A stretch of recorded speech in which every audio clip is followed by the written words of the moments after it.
You should be a monster, an absolute monster, and then you should learn how to control it. There's an intensity to what we're trying to accomplish, and if you want to be truly great, you've got to bring it every day. Do you enjoy pain? Pain don't hurt. You blitz all night!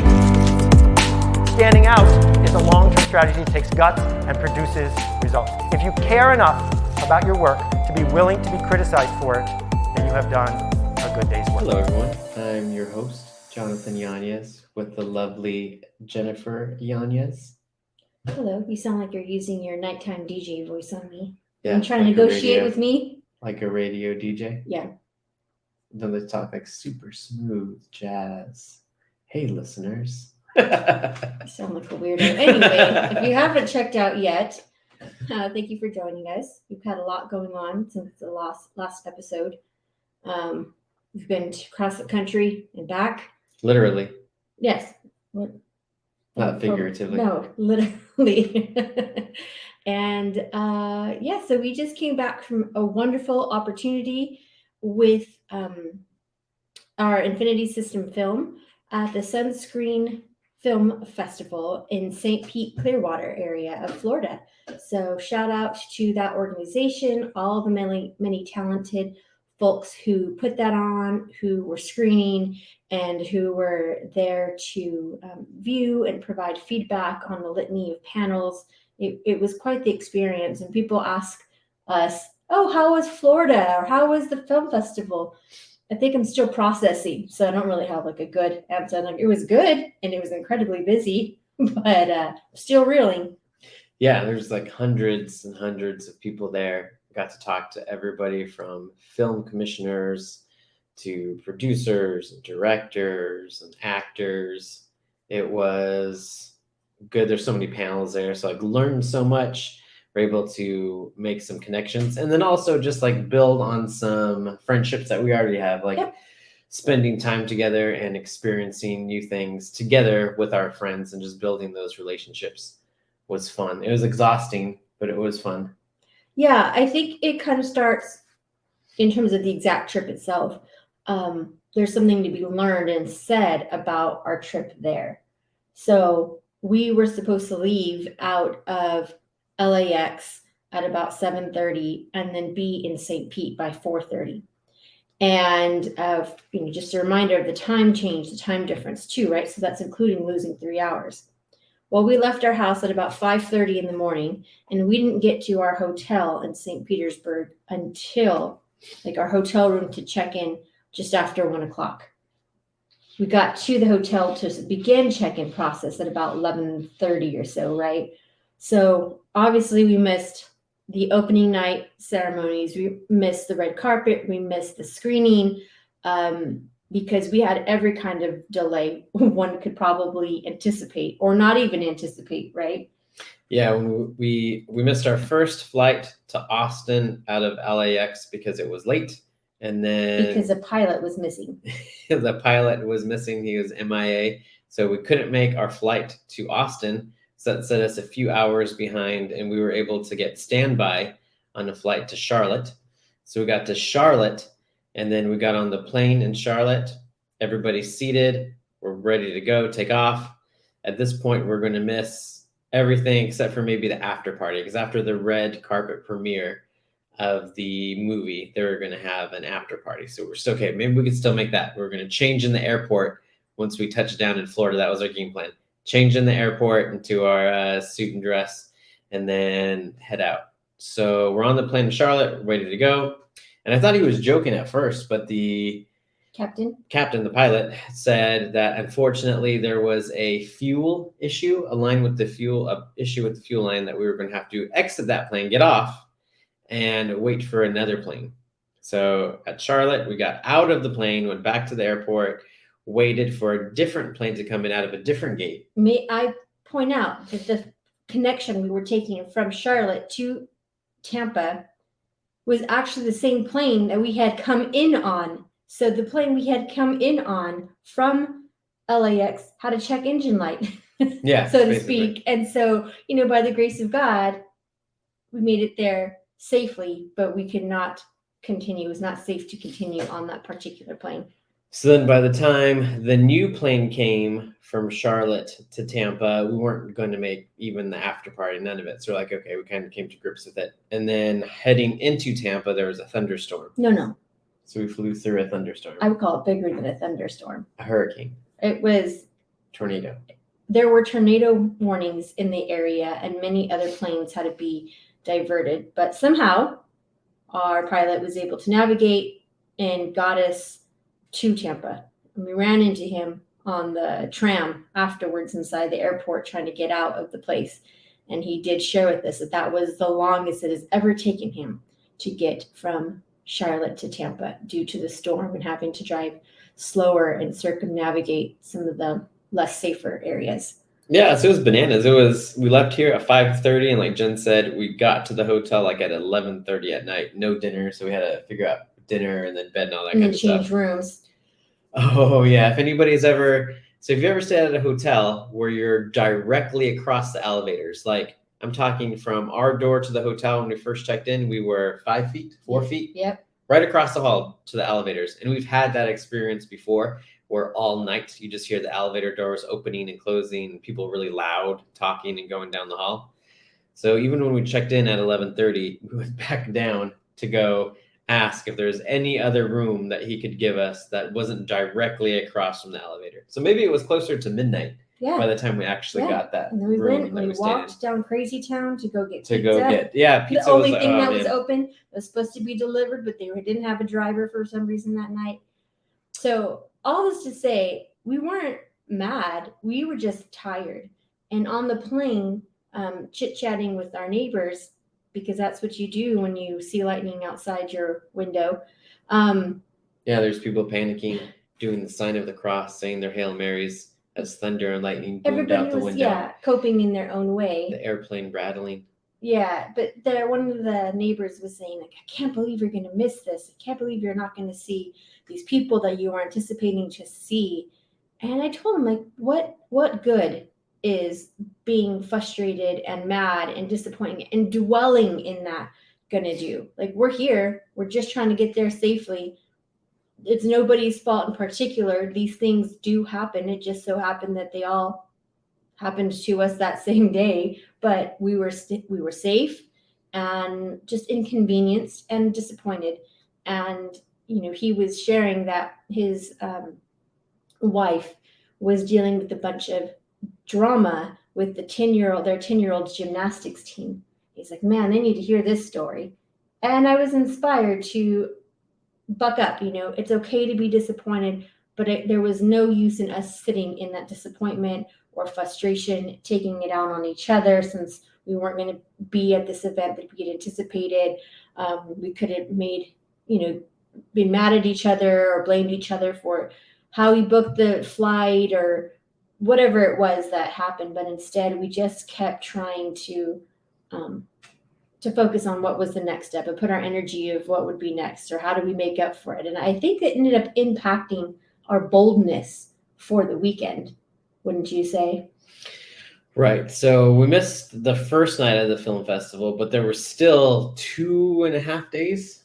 3 or yeah, Like 2.5. Okay, about yeah. 2.5 days left of the film festival. So even though we didn't make opening night for the red carpet event and the film and the after party, there were still 2.5 days of panels and networking and opportunities. So we definitely made the most of those 2 days. We got to see Infinity System at an AMC theater, which is super cool. That was cool. And it was a full theater, like it was packed. Mhm. There was tons and tons of people who came The to whole watch it. big stadium seating full Yes. of people there to watch the sci-fi block. Yes, so it was super cool to see that, and we got to meet some friends of the pack, some longtime readers who we got to hang out with, take them out to brunch, and went to go see Infinity System with them. So that was a lot of fun. Mhm. And again, just like different connections, and we were able to do a pitching our latest movie idea to a bunch of industry professionals. So that was interesting for me because I'm pretty confident, like one-on-one, but I have never pitched before, like book anything. I've never done a single pitch in my life. The Lord's, blessed us to get to exactly where we've gotten by just relying on ourselves, just like pure effort and will. And 11 years later, being able to publish and make a living off this and doing movies and TV shows and all that kind of stuff. So now it was the first time pitching. So there was probably, how many people do you think were in the room? It was standing room only. At least 30, maybe between No. 30 and 50. I would say at least 50, maybe. It's not okay. Yeah. We'll say approximately 50. 60. No, what? No. Approximately 60 No. people were in the room. And then you're standing up, make you stand up, and then you're in front of like 6 or 7 like industry professionals from like I think most of them were producers, producer, director. You had a couple different kinds of producers, directors, financiers, and some educator, thought leaders, like experts within the industry, and a media guy, the reporter. Oh yeah, and the pitch was 2 minutes. You had 2 minutes to make your pitch. So you had to write your name down on the sheet. So I was sitting there waiting. I'm thinking like, why am I so nervous? Why do I feel nervous? Like we do these all the time. I've done tons of like panels and talks and all that kind of stuff. And I feel like the only thing that I can come up with why I was nervous is because I've never done this, like 2-minute pitch. So I went up and did it. There was definitely times though where I was sitting in the chair thinking like, I could just leave right now. Like nobody would stop me.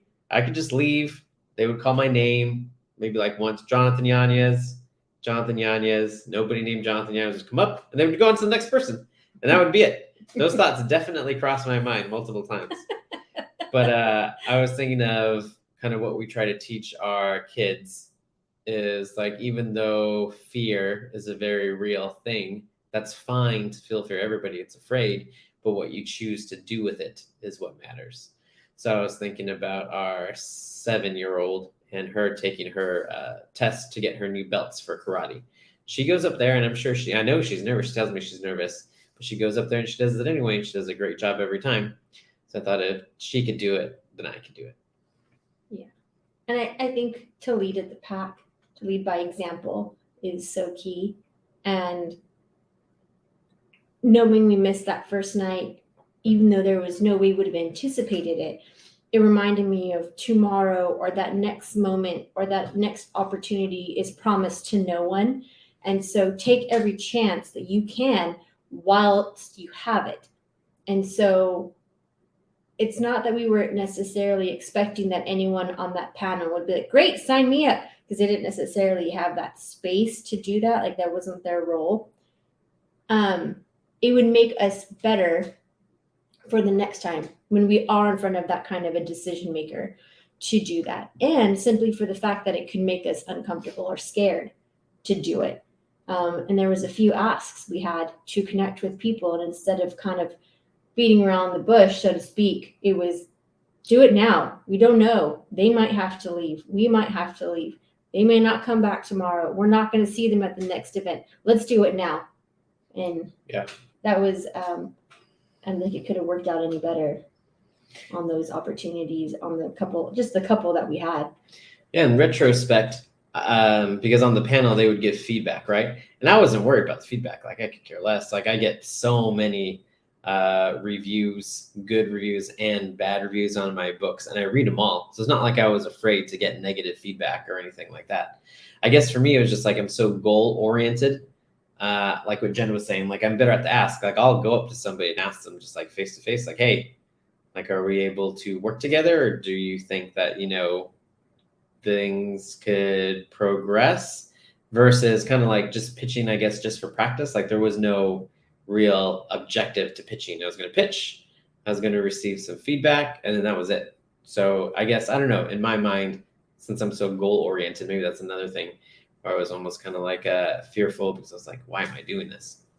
It's also relational. It showed the people on the panel who we are, beginning to be in the space to say, he's a friend. Oh, yeah. to show them how hungry we are, how willing we are to put ourselves out there, how much we believe and love the projects that we're talking about or developing. It's not like we're creating widgets that are separate from us. These are projects and stories and characters that like we're married to, that we're going to see through to the end of production and beyond.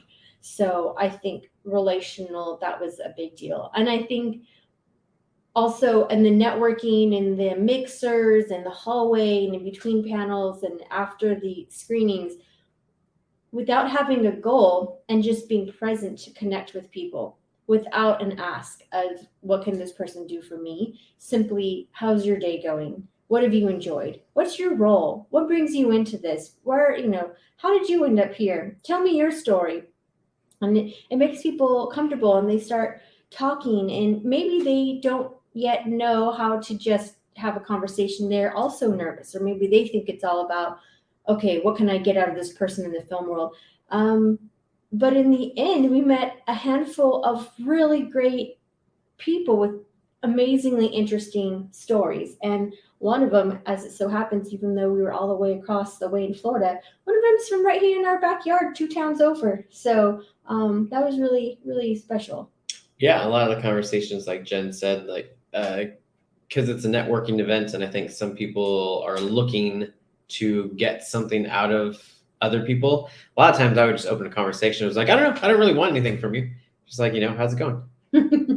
I think that kind of threw a few people off, because it was like, what? That's not. Yeah. I think, and that was one of the themes that came out of from the panels I heard, was just work hard, show up like a professional, right? Show up like a professional, and don't be all about what's in it for me and how can I just be of service. And those opportunities that we are actually seeking will come, not because the person feels obligated, but because they care about you as an individual and want to do something for you, or they want to see you and your projects succeed. And I think that makes the ties that we make stronger. Yeah, I think a lot of people don't know or understand how to network, and it's really easy. Just provide value and ask nothing in return. So basically, it's just like, be a good friend. Be a good person. Be a good a friend though. Yes. You want to be the friend. Like, Yes. Just be a good friend. And then later on in the future, there might be an opportunity for them to help you out as well, or not. But even if they could help you out or not, you still have a friend. Yeah. Well, you were just telling me the story about a new friend that we would have this huge birthday party. Oh, right. Go ahead. Every year. Yeah. So basically, he was telling me he would have a huge birthday party every year, invite everybody. Like at a club. Right. He has like access to some big name singers and performers. So he would get somebody to come out every year. Right. Eventually he's like, why am I doing this? Like, I'm throwing this big birthday party for myself, but like, to what end? So he decided to stop doing that. And his birthday came the year he didn't do anything. And he said he might have gotten maybe like 2 phone calls. 2 people, 2 real friends actually reached out to him and wished him a happy birthday, even though, he didn't throw a big party or do this big invitation.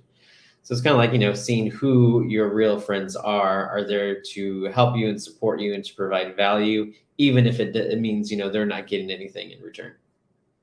And how to be a good friend, right? To call that person on their birthday, if they're not having a party, or if they're having a dinner and you're not invited, to still say, happy birthday, thinking of you. I think that's makes people feel special to be thought of in such a way without an ask in return. Yeah, it's just being selfless. And I think when you're able to do that and be sincere doing that, then I think you're going to stand out anyway. Because I don't think the industry, I don't think most people in the industry are like that. Just about any industry, right? Right. In any Yeah. industry, just being selfless and just trying to be a good friend. So if you're wondering, yes, the series that we were pitching is Hunters for Hire. So we got some good feedback. It wasn't any bad feedback. I think the only thing they would say, like, just structure. They had some thoughts on how to structure the pitch, like a little bit more of this, a little bit less of that. Yeah. But the idea and all that for Hunters for Hire, they loved it. You made them laugh, Mm-hmm. which is good, right? Because you have the action and then you made them laugh. And people may not remember exactly the details of the story, but they'll remember how you made them feel in that moment. Right. So God forbid I ever have to pitch again, but I have some feedback now where, like, maybe we can make the pitch a little bit stronger. So what's next for events or follow-up connections or any of these people that we met, in terms of, like, how do we further take that to the next step? Yeah. So I think Comic-Con, I know Comic-Con's coming up in July. So that would be like the next event that we plan to go to if everything works out. We'll have a panel at Comic-Con in July in San Diego, and then also a booth space Like the only reason I say if everything works out is because we have the verbal yeses, like yes, verbally, this is all going to happen. And we'll wait to see, you know, as we get closer and things transpire, just to make sure everything happens. I'm always really not pessimistic, but is pragmatic the right word? I would say a bit pragmatic, but also not very. You read further into things than I do. Just Mhm. like that pitch and that director we were talking about yesterday. The person said, "Great, this has a lot of heart. I'm interested. I'm busy with this other thing that's taking all my time right now, but let me get back to you a month or whatever it was after the certain date." Oh, this is for a different project. Yeah, too. yeah, Not totally to- different Not project. to get. Oh, we could talk about it. No, it doesn't matter. But the point is that I read it as this person gave it a good compliment above neutral, pointed out where it had been weak previously for someone else on the project in general. And so they would be potentially interested, but they were pushing it off. When Jonathan relayed the information to me, it was they love it and they can't wait to start on it in this time Yeah. period. And so in that way, I think that is beyond neutral thinking. That is like thinking you already have it sold. Where for me, I would stay more neutral, like maybe. That's still like a maybe. So in some ways, you are pragmatic, but in other ways, that is not pragmatic.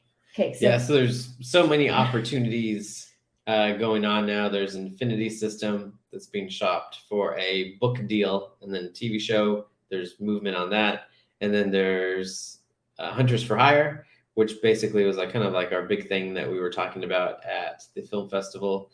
And then separate from all that, there's an opportunity for me to partner up and write a Wolverine short film. That's like fan film. It's about like 15 minutes long, and different people involved in that and what we could do with that and what it would look like.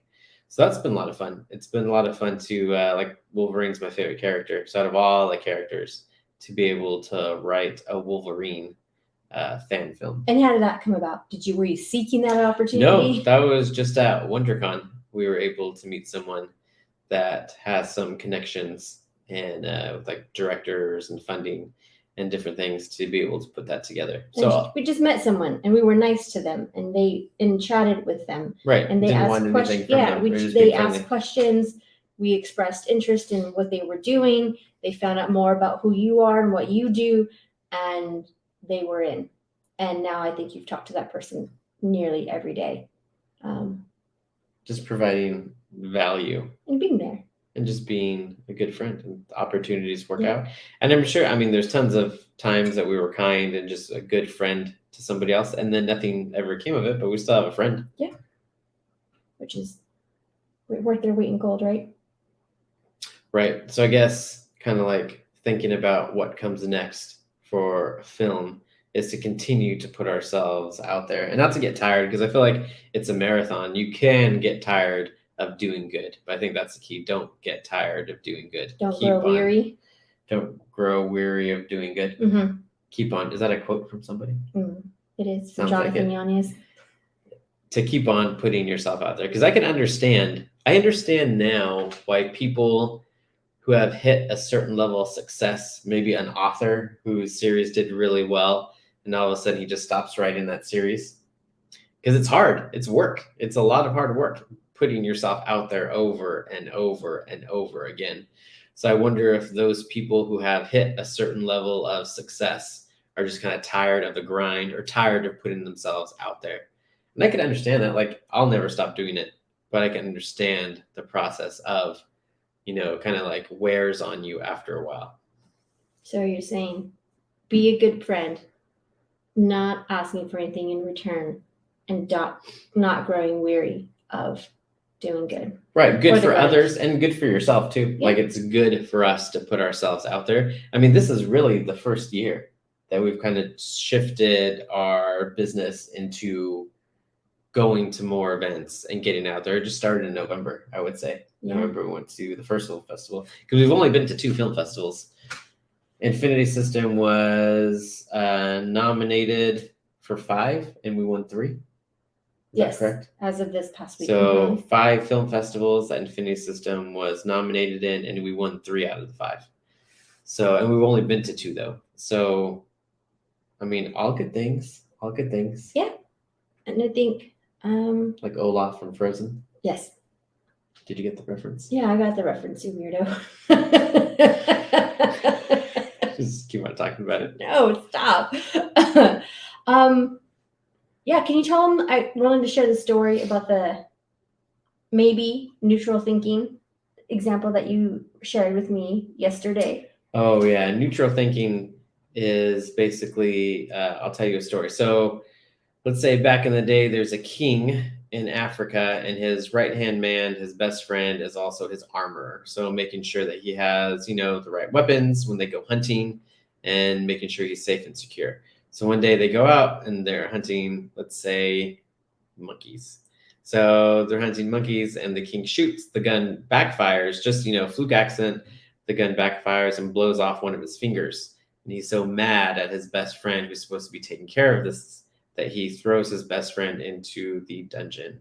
So years later, the king's out again. He gets captured by cannibals.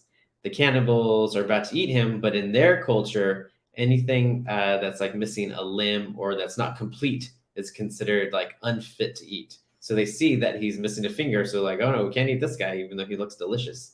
So they let him go. And the king's like, wow, if my finger hadn't been blown off, they would have eaten me. And he remembers his friend who he threw into the dungeon all those years ago.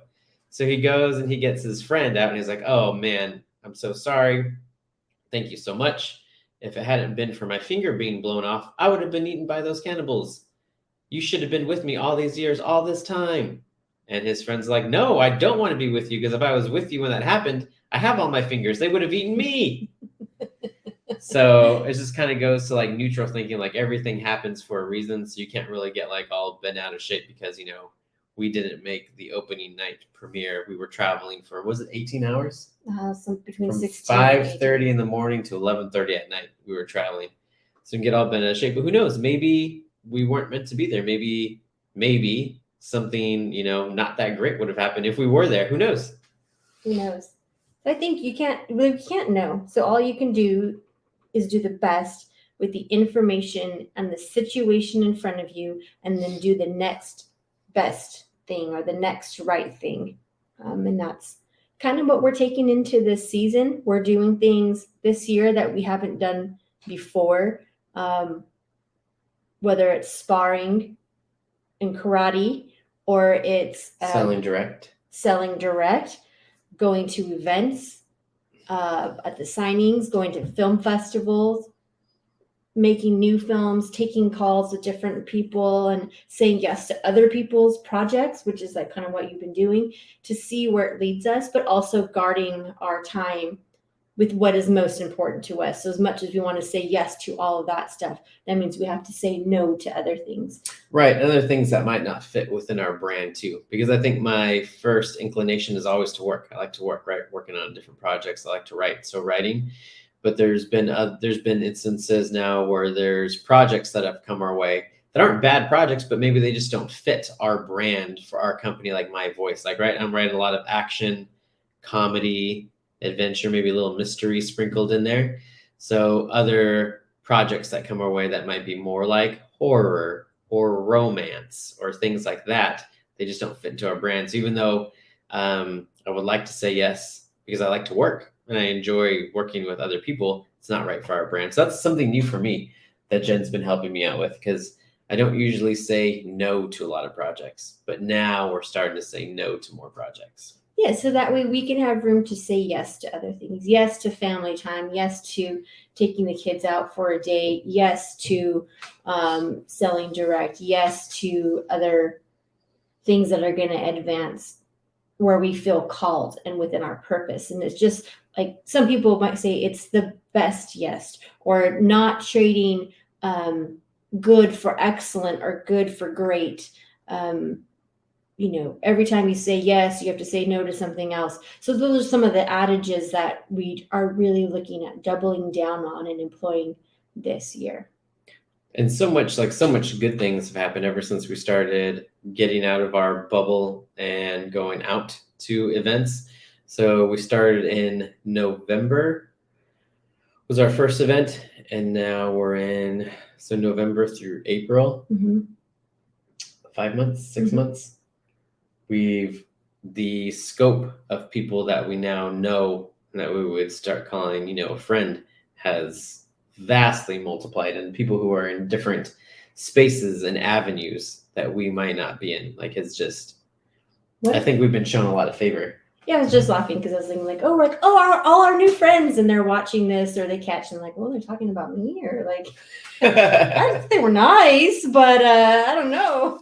Yeah, well, like people now that we talk to on a regular basis. Yes. It's not like every day. I But like know. we have I'm their phone teasing. numbers, we have access, and we send them an Yeah. email and they'll respond. Like there's way more people that we know now in the industry that we had no idea. Like Absolutely. everywhere from like entertainment lawyers to producers to directors to agents, Mm-hmm. all those people, Other filmmakers. other filmmakers. Yeah. So many more. And it was really fun too, getting to hang out with some friends of the pack in Florida who were in the area and came, like Roger and Sheila. Right, and Sandra. Yeah. And like that was so cool to meet people who have only seen online and to hear their stories, because it's more of a environment to have those conversations and the side conversations. It's not like, okay, I'm going to post this backstory about my son, but in context and chatting over pancakes and bacon, like Yeah. that. It's just wonderful. It cannot be replaced or orchestrated. Like it happens naturally. Like, what did Roger say? He's I- like, I'm so glad Yes. to find out you guys are normal. And he said, I feel like he said normal. that I a think couple he did times. normal in quotes. No, Yeah, he normal. said normal. So, to all the pack, you're all household names for us. And that even our daughter Josephine will ask, oh, like, how's that going? Or who's that? Or is that the same person who this? And so we talk as things come up, all good things. And so we understand, and some of you also might talk about Jonathan. We'll just say Jonathan for now. Or if you have talked to Jonathan directly in a direct message online or via email, and to all the folks who have sent us wonderful, like it is surreal, but and feel no obligation, but we've gotten coffee and stuffed animals and hand Cutting crocheted boards, blankets and handmade cutting boards and pictures, paintings. paintings. Pictures and books and print out like Yes. mugs. Yeah, all kinds of stuff. Oh man, so many cool things that they each have their own story, but to know that we were thought of, or he was thought of, that we mattered enough to someone while they were on a trip or out, to think of us is just, it's hard to process because it's just so big and wonderful. How jams, jellies, sauces, pickles, Yeah. cornbread. All kinds of stuff. So, comic books. yeah. So when one of the readers' husband, it was like, Jonathan, talking about Jonathan, you talk to Jonathan, this guy responds back to you. Like, what kind of an author has the time to respond back to the readers? Oh, you're going to buy something for Jonathan while we're on vacation? He was a little concerned. It's so funny.